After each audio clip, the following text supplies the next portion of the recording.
Hi guys! So for today, we're going to make a reaction video for the topic what is research. So it is presented to us by Dr. Edwin R. Arboleda, Doctor of Engineering. So before we start, I'm John David Leona, student from Cavite State University. Good day to all of you. Our topic for today is about research. By definition, research, according to Celtis et al. In 1976, they stated that research is to search again, to take another more careful look, to find out more. Search again to take another more careful look, to find out more. It is a systematic quest for undiscovered truth by Liddy in 1974. It is a systematic attempt to provide answers to questions, as stated by Tuckman in 1972. It is searching for theory, for testing theory, or for solving a problem. And my very own personal definition, it is to search for solutions to a gap in knowledge in a systematic and scientific way. So yun nga, di ba? Tama because research have different definitions nga. But as we search for something, talagang akala natin okay na tong na-search natin, okay na tong na-gather natin na mga research, pero yung pala hindi na once we have a research, we should research and research and research and research until we discover the truth and answer our problem. So it helps us to give more knowledge and um, give us more informations about the research na ginagawa natin.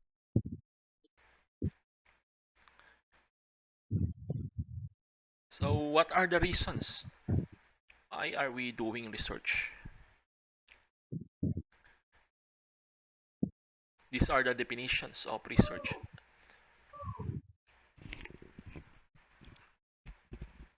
My own definition: to search for a gap in knowledge in a systematic and scientific way. Finding a gap in knowledge is very difficult.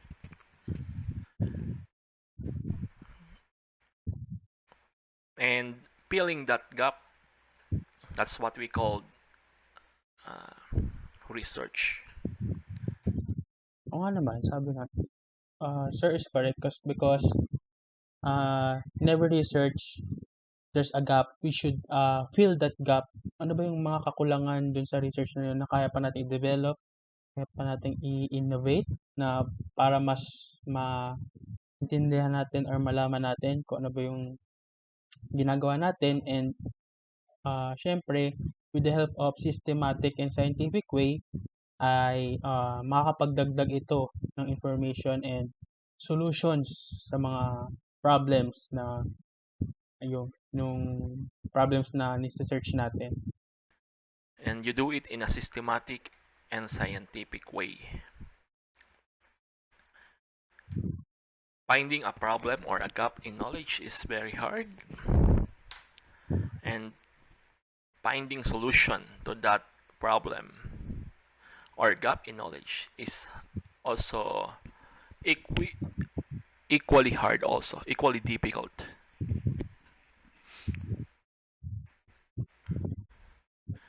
And people are all over the world, researchers all over the world are searching for these gaps every day in their lives, day in and day out. They are searching for this gap.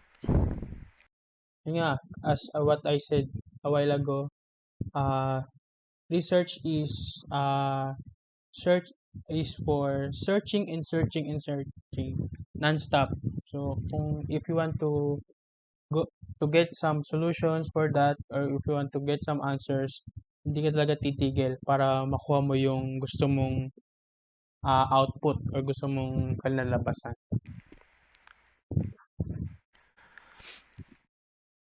What are the reasons why we do research? To build knowledge, to build knowledge, to understand various issues, to provide solutions to problems, to seek the truth. Most researches are published. The results of researches are published. So you can try to validate the findings of other researchers, whether what they say in their paper is true or not. That is also a research to nourish the mind. So yun nga, 'di ba? Sobrang laking tulong nitong research na 'to ideally because yun nga magga-gain tayo ng mga information, ng knowledge. Aside from that, magkakaroon din tayo ng truths. Makikita natin kung yung mga research ba natin is published or hindi. And siyempre, ma ma-e-exercise natin or ma-enhance natin yung ating mga sarili para research pa ng mga magagandang bagay dito sa problema sa ating lipunan. To nourish the mind. We do research to nourish our mind. Maybe for a long time you are interested in this problem. You cannot find a solution to it. And the only way to do it is to scratch the itch, do the research to find solution to that particular problem once and for all. These are the expectations, the ideal reasons why we do research. But the reality of it, this is the practical reasons why we do research. It is your job. For example, you are a research assistant in a laboratory. It's your job to do research, to do the dirty work of the researcher. You are hired to conduct tests, evaluate. It's your job. For undergraduate student, you do research because it is your job. It is a requirement for you to graduate in your 4-year engineering course. So it's your job. No choice. For a faculty in a university, it is our job to conduct research. It's our job to teach instruction. It's our job to conduct research. It's also our job to conduct extension. So yun nga, gusto man natin at hindi, we need to conduct a research because it's our job. Kasi dito man natin makikita and dito natin matetest yung ating sarili na before tayo makagraduate na, o nga no, na-develop namin tong gantong research. Nga, bigay kami ng solution sa problem na to. So, sobrang, kahit mahirap, yes, it's very hard, pero yung knowledge naman na tutulong nitong research na to is para rin naman sa atin. Malaking bagay rin ito para sa atin. This is more valid reason than the ideal reasons why we do research. It is our job. Mostly it is our job. We do research for personal gain and interest. To get promotion, if you are a faculty member in a university, research is very important. We have this phrase called publish or perish.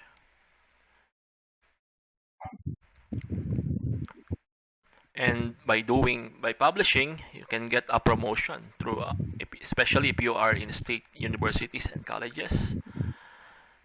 there is a point system in the NBC 465 to get promotion. One way of to be promoted in a quick way or in a fast way,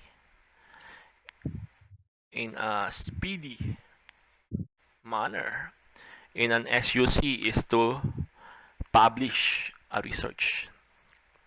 If you are solo article, if a solo author of an article, it's 5 points. Imagine that if you can finish if you can publish 6 researches within 3 years, that's 30 points already. So it's a big step in the promotion to achieve a dream or an ambition. When we are a child, we dream to be an Albert Einstein, Isaac Newton, Thomas Alva Edison. And by doing research and publishing the results, we are one way or another achieving something, achieving our ambition to be like an Einstein. We have a research results published under our name, and whenever you type your name in Google, that research, you will see that research in Google.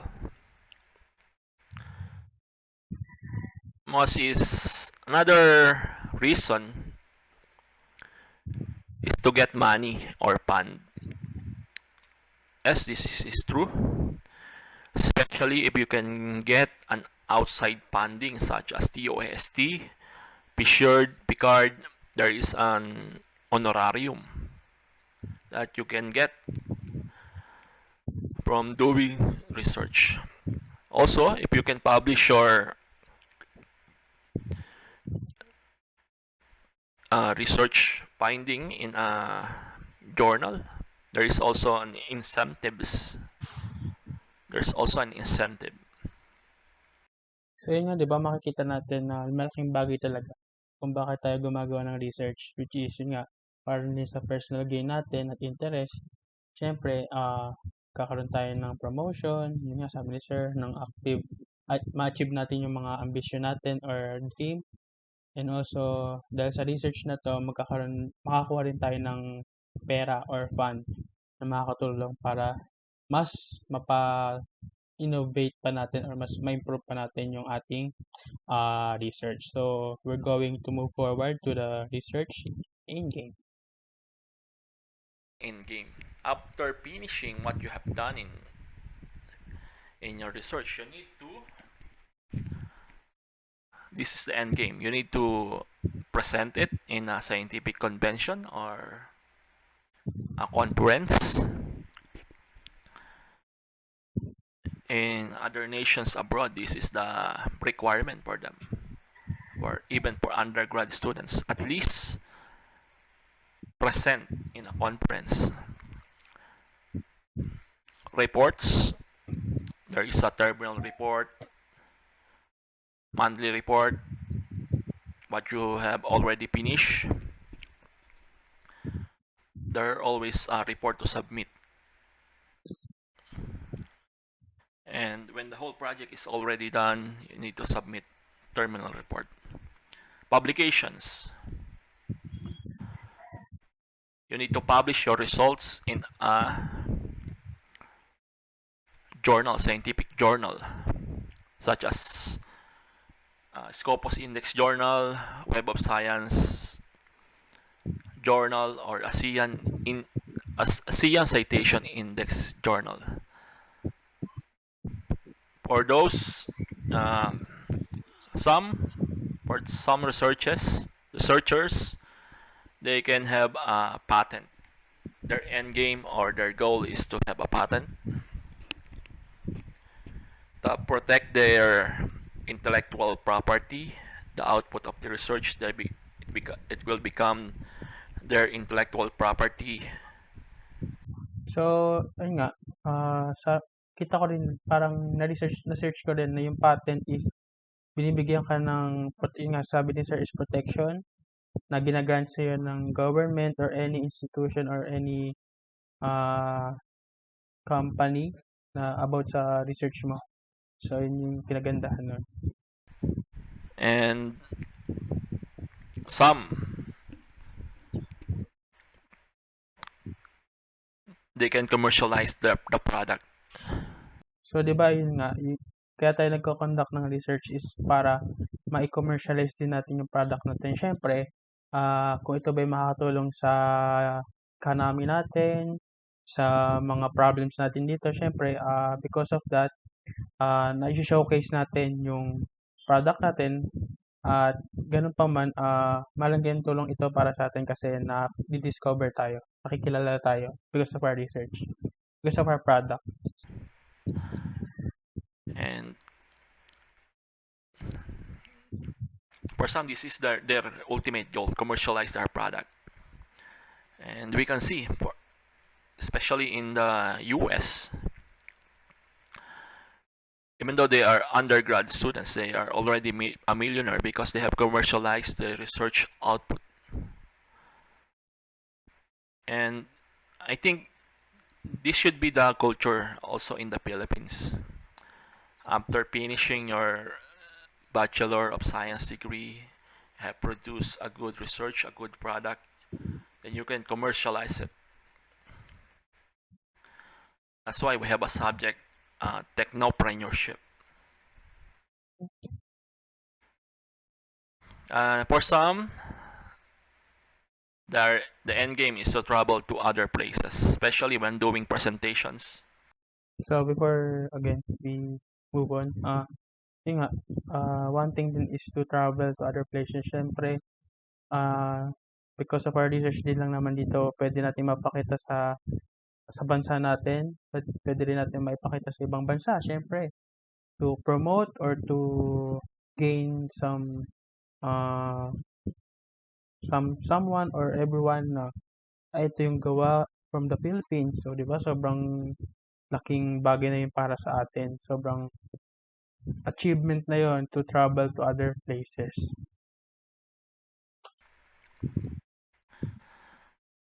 And most of the time, this is for free.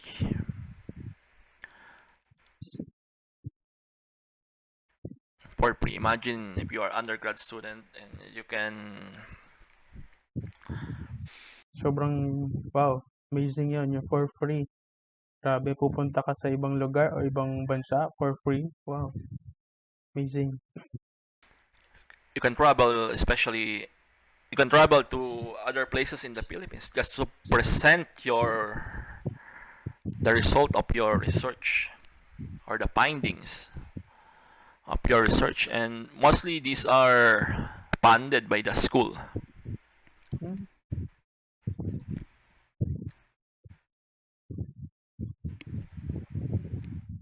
So, wow, grabe, no, di ba? Isipin mo, mag-research ka lang, nakagawa ka lang ng research mo, di ba, once na approve, pwede mo siyang mai-present, pwede mo siyang mai-report, di ba? Pwede mo siyang ma-publicate sa mga iba't ibang websites. And also, mapoprotektahan yung research mo at the same time, mako-commercialize mo sa iba, di ba? And ang reward mo doon is pwede kang makapag-travel sa ibang bansa. So, di ba, ang galing? So, before COVID yon, before wala pang COVID pandemic. Sa ngayon, hindi ko lang sure kung ano na yung nangyayari during pandemic. So, here, going to move forward for basic research. There are three basic research, three types of research, three kinds of research, three types of research. The first one is the basic research. The planned systematic pursuit of new knowledge and understanding towards a general application. New. The keyword here is new knowledge and understanding towards a general application. So, basic research means it has not been done before. It is a new knowledge. Mostly this kind of research is done in the doctoral degree, basic research. You need to find novelty in the research that you are doing. Novelty. It means it must be novel. It has not been done before. And you need to add to a body of knowledge if you are a doctoral student. In my case, like my example will be in my own experience. When I'm doing my doctoral degree, formulating a new edge detection algorithm that is better than existing ones. So, um, if you are pursuing a doctoral degree,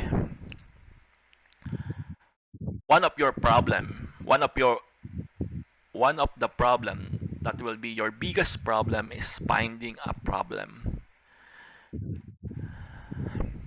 You thought you do not have a problem in your life, but if you are a PhD student or doctoral student searching for a problem or a gap in knowledge is a very difficult problem.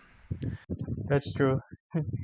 Ngayon pa lang nga lang, we're conducting for our thesis or we're searching for our thesis. Sobrang grabe. Problem pa lang, sobrang hirap na. Simula pa lang talaga yun. So in, Pero it's a good experience. At least you gain knowledge and you uh, search for something new.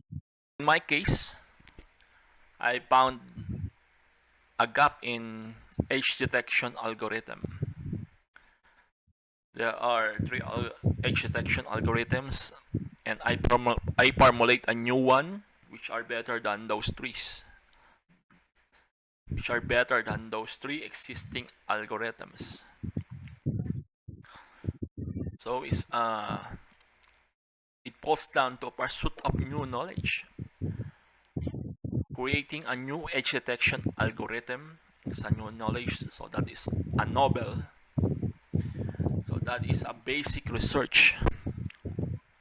The main question is, why is this important? Why it is important to formulate a new edge detection algorithm?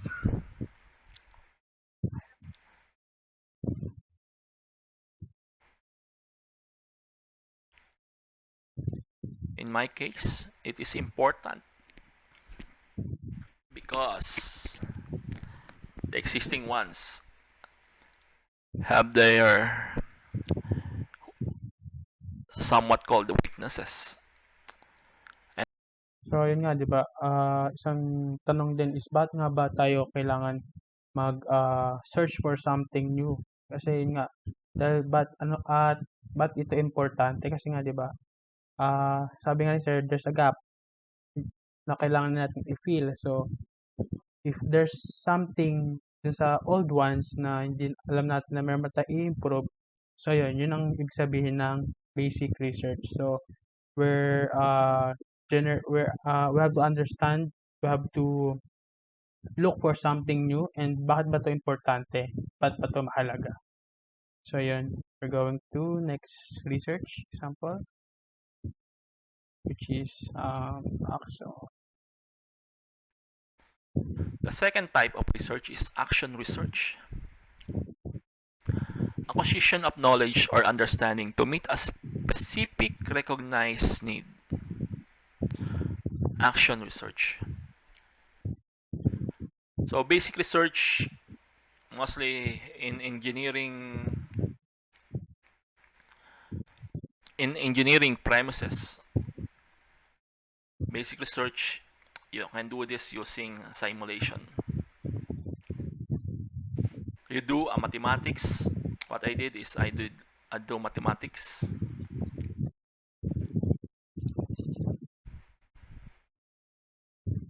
Then simulate it in MATLAB or in Python. Then through my simulation, I have proved that it is better than the three existing ones. For action research in engineering premises, what I did is I applied my newly developed edge detection algorithm in finding the edge of green coffee beans. That's my action research.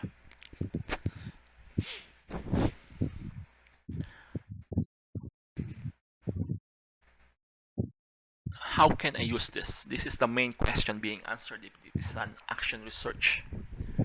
So after having an algorithm, a basic research, I applied it in green coffee beans picture extraction. So it became an action research.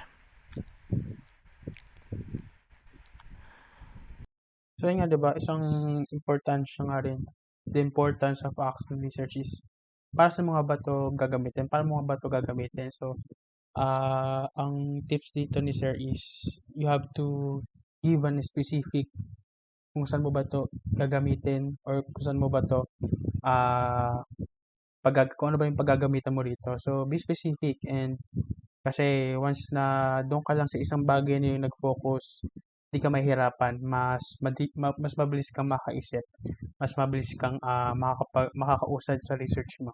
So yun yung tulong ng action research, is which to, so yun nga sabi ng sir is the main question, how can I use this? So paano mo ba gagamitin 'tong, newly developed edge detection algorithm? Siyempre, ginawa ni sir is green coffee beans feature extraction. So yun, next is naman tayo sa development research. Type of research for engineering. We develop a device out of the algorithm and out of the simulation. We develop a device, and that is what we call developmental research. The application of knowledge and understanding towards the production or improvement of a product, service, process, or method. Example, incorporating the newly developed edge detection algorithm in a hardware such as Raspberry Pi microcomputer so that it can be used in extracting pictures of green coffee beans. So basic research is the algorithm, action research is the simulation. I ask, can I use my algorithm in green coffee beans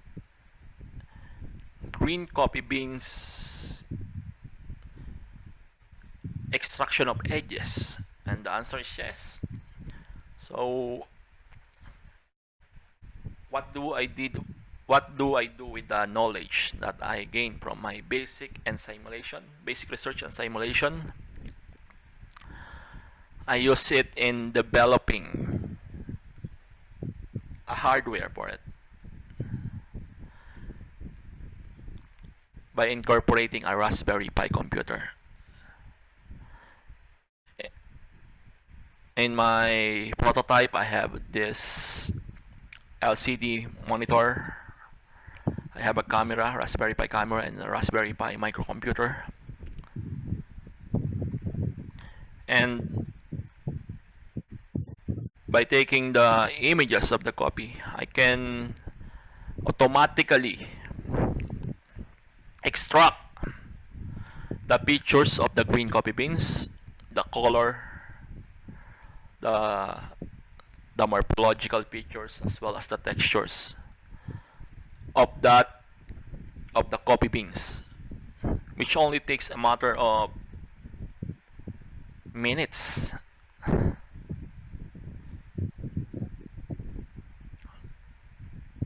So that's developmental research.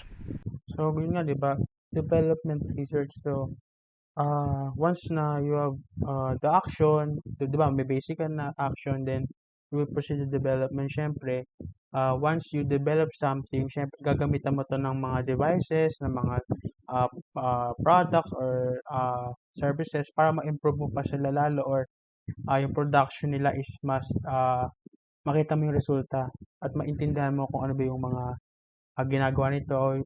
May-apply mo yung knowledge doon sa ginagawa mo, and yun nga, example na dito is Raspberry Pi, which is a microcomputer na talaga makikita mo yung magiging resulta, i-record mo, or pwede mo rin siyang ah, ma yun nga sabi ko, ma-record or makita mo yung mga pagbabago at development sa sa research na ginagawa mo. So yun nga, we have basic research, action research, and development research na makakatulong sa atin uh, once na gumagawa tayo ng mga research natin. So yung tatlong yun, tanda natin lagi yun.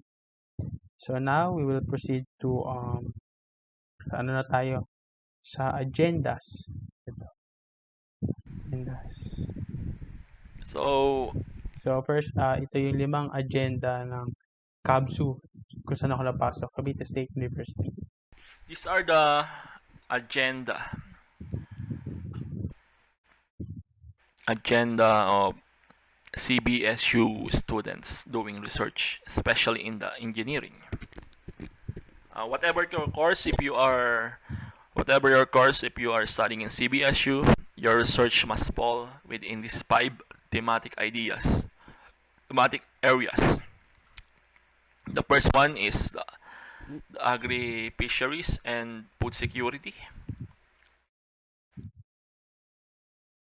You are electrical engineering, computer engineering, electronics engineering.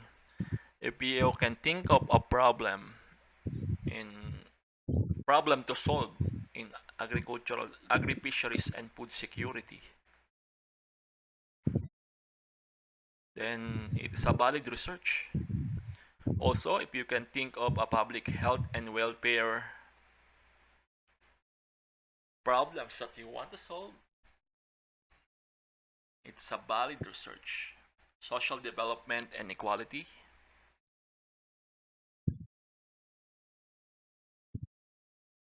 Even an engineering students can think of a problem, a developmental research concerning this.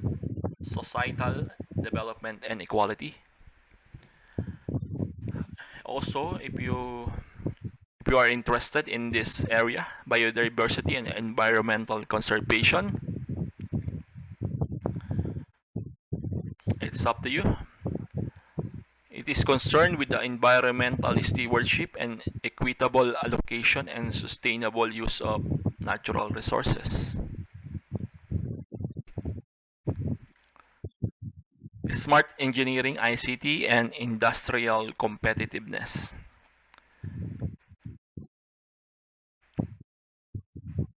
Most of electrical engineering, computer engineering, and electronics engineering researches are falls on this thematic area. The term smart engineering covers the methods, processes, systems, and tools for the cross-disciplinary system-oriented development, innovative, and interconnected product services and infrastructure in the field of engineering. So these areas are very important. So yun nga, makikita natin na sobrang, as we gather research, sobrang lawak ng areas niya. Isipin natin na once we do a research, paano ba siya makakatulong in terms of agri-fisheries and food security, public health and welfare, societal development and equality, biodiversity and environmental conservation, or smart engineering, ICT, and industrial competitiveness. So, grabe, sobrang lawak na pwede natin pag-isipan, na pwede nating i-innovate, pwede nating isipan ng mga problems na kung ano ba yung mga solutions dito. Sobrang lawak, sobrang malaking tulong to para sa mga future and sa mga gagawin pa natin na research. Makahanap tayo ng something, ng research, para makatulong pa sa ating different areas na nakalagay dito. Because during your title defense, it might be as where is your research study falling into? What agenda in the CvSU research extension agenda is your study a part of? So if you can't answer that question, so the panel might ask you to repeat or redefense So, we should very careful kasi if hindi siya related sa mga areas na ito, talagang uulit at uulit tayo. So, make sure na once we gather, once we make a research is pili lang tayo dito. Kung ano man dito, mga areas dito. And ayun, sobrang laking tulong na nun. Laking advantage na yun. But if you know these thematic areas, it's good. So before you start, your research must be aligned in these thematic areas.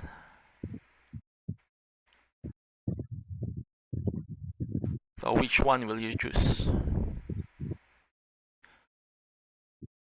The caveat is the CBSU can sponsor your research. They can provide budget. Just do the necessary required documents. You can do budget, and the CBSU will give you budget for your search, so that will not be a problem. But under the faculty and student research grant, which I think is about 25,000 pesos. So that's all. I hope you learned something in our discussion about research. Thank you very much. This is the reference wherein I got my presentation. Most of it is from the presentation of Dr. Elmer Rico E. Mojica, entitled Research Activities During the Pandemic and the New Normal. It's an online seminar of CvSU Research Center held last November 3, 2020. So, ayun, di ba? Sobrang grabe. Research is very important.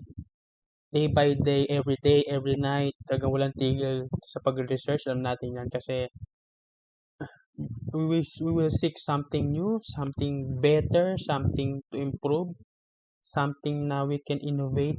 Sobrang grabe.